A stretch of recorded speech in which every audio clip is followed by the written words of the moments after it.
Greetings, friends. Today, I'm going to tell you about Dmitry, an architect from St. Petersburg.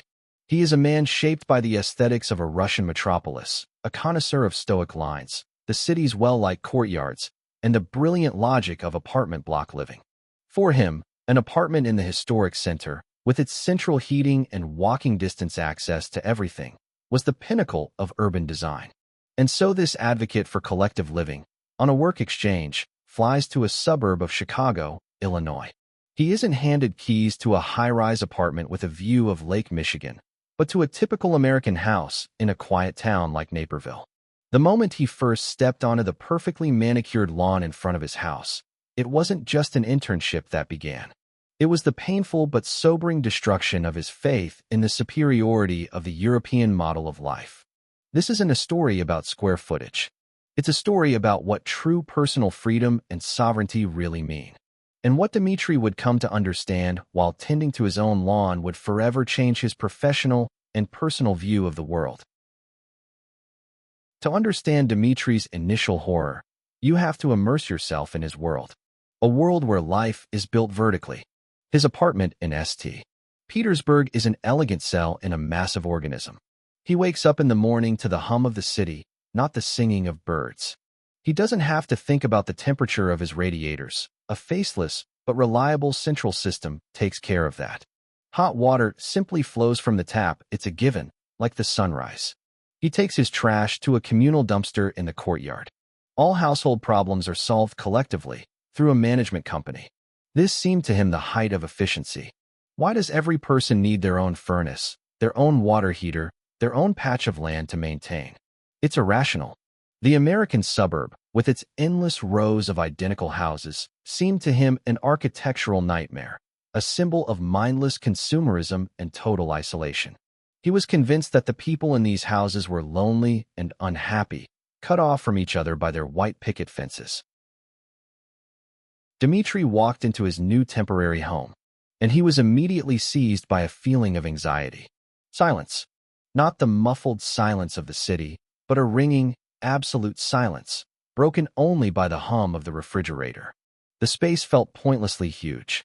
Why would he, alone, need a living room where you could hold a ball and a kitchen equipped like a restaurant?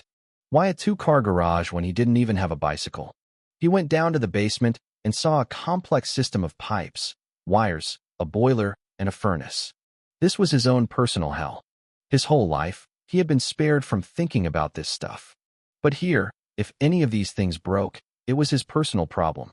The backyard, with its perfectly green grass, didn't inspire delight. It inspired panic. This grass had to be mowed, watered, fertilized.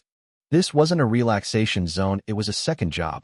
For Dmitry, accustomed to the pay-and-forget model, this total personal responsibility for every square inch of his existence seemed archaic and an unbearable burden.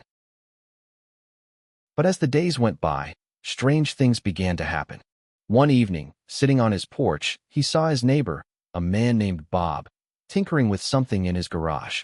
The door was open, music was playing. This didn't look like a prison. It looked like a workshop, a man cave, a personal space for creativity. Another day, on an impulse, Dmitry bought a small grill at Target. And on Saturday evening, for the first time in his life, he grilled steaks in his own backyard. Not on a shared balcony, risking the wrath of his neighbors, but on his own land. He could play music, he could invite a couple of colleagues, and no one had the right to say a word to him. This small, almost primitive act suddenly gave him an incredible feeling. The feeling of being a master. A feeling of control. He realized the garage wasn't just for parking. It was a place for hobbies. The basement wasn't for storing junk, but a future gym or home theater. This house wasn't just a box to sleep in. It was a platform for any idea he had. The final epiphany came on a cold autumn night. Dmitry woke up from the cold. The thermostat was showing an error. In his St.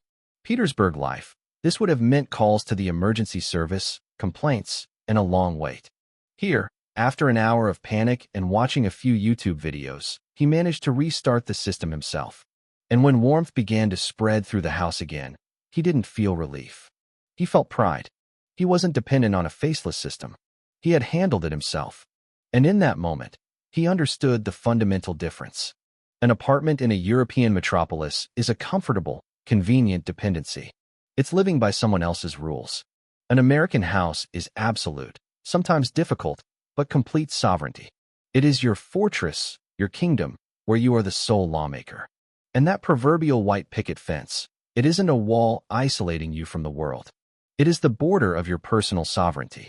A symbol that here, on this land, you are responsible for everything, but you also get to decide everything. At the end of his internship, Dmitry looked at his temporary house with gratitude. He understood that the American dream isn't about the house itself. It's about the degree of personal freedom and autonomy it provides. It's a philosophy that says, here is your piece of the world. Do what you want with it, improve it, enjoy it, be responsible for it. It's not about isolation, but about independence. The European model is convenient, but it raises consumers. The American model is more difficult, but it raises owners. So what is truly the pinnacle of comfort? An easy life within a system, or complete, but responsible, freedom on your own land? Share your opinion in the comments. We'd be incredibly interested to discuss it. And of course, subscribe to the channel, give us a like, and hit that bell icon so you don't miss our next dive into the surprising American reality.